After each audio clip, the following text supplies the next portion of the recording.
Hi everyone. Today I'm going to focus on servant leadership. This type of leadership hits home for me because it has been the staple of my growth in the almost 3 years that I've been at Herman Miller.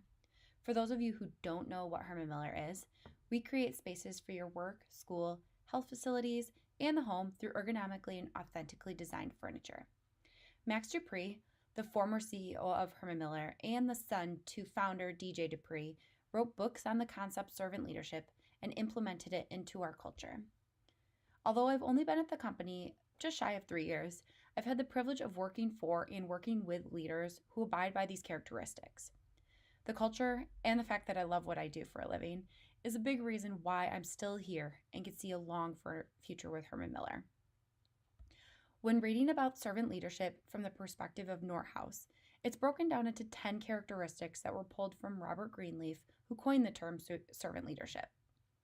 I'll explain the 10 characteristics of servant leadership and give some examples of what I've encountered in my career. The first one is listening. Servant leaders communicate by listening first. A great example of this is working in customer service. I worked in customer service at Enterprise Rent-A-Car before coming to Herman Miller, and then for the first 2 years, I worked in customer service for Herman Miller. I think it's safe to say that listening to issues all the way through is a great way to effectively communicate with your customers, your clients, or whoever you're working with, which actually leads us to number 2, empathy. Standing in the shoes of another person to be able to see the perspective from their view. If you take the time to listen completely and then show your empathy, it takes it to a whole new level. It allows the other person to truly see that you are authentic and you're willing to listen and to take care of the problem. Number 3 is healing, caring about the personal well-beings of your followers. I can say that when in my role before this one and in my role today, I have had bosses who truly care about my well-being. They want to make sure I can go to my appointments. They want to make sure I'm healthy. If I'm sick, I can work from home. There's so much flexibility, and just knowing that that person cares about you more than just the work that you bring is a big deal. So I, in turn, make sure that my direct report gets that same treatment. Next is awareness, understanding oneself and the impact you have on others. This is really important and can easily be overlooked. I think back to my previous job or my previous role at Herman Miller and working on the e-commerce team. Through customer service, we were going through a re-platform phase. Our e-commerce website and our back-end systems were being completely revamped. It took a toll on us as a team, and my role specifically was extremely difficult because I was doing it all by myself. I was not handling the phones like the reps. I was handling all logistics behind the scenes, customer emails, inquiries, everything. And for me, I let my attitude slip.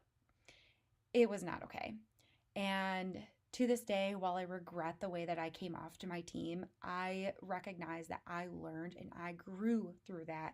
After having long, tough conversations with my boss, I was able to take a step back and look to my team to get through these hardships, to be that support system for each other.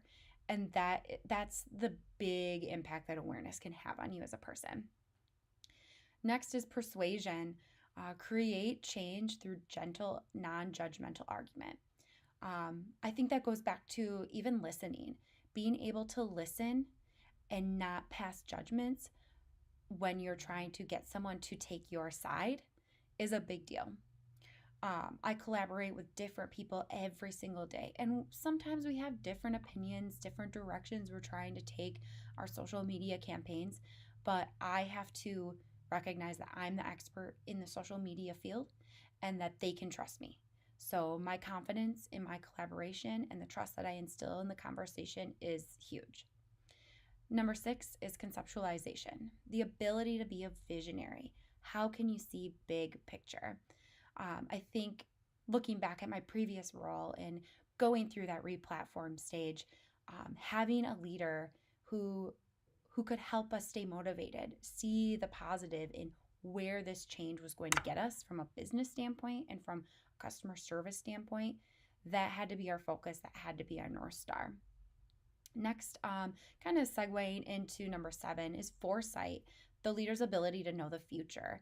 So, being able to spot trends, to know how people are talking about your brand now and where's your brand going in the future. Um, that that includes every single person working on your team. Is your team set up for success? Do they see the future in the way you do? Do they see that big picture? And just having those honest, transparent conversations. Stewardship, taking responsibility for the leadership role that you have.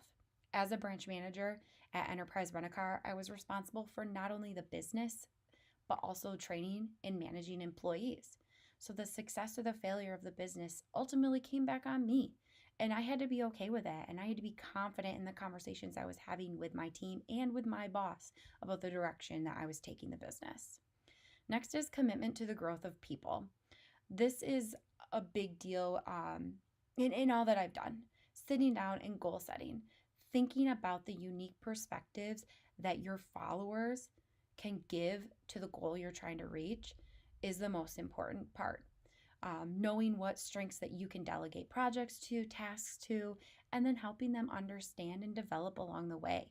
What does their career look like? Everyone is different. Lastly, and most importantly, building a community. Herman Miller does a great job in fostering a community and um, things, identifying our values, which are the bigger, broader piece to the entire business puzzle. Herman Miller is family oriented, and they lead with that and allow for that work-life integration rather than work-life balance.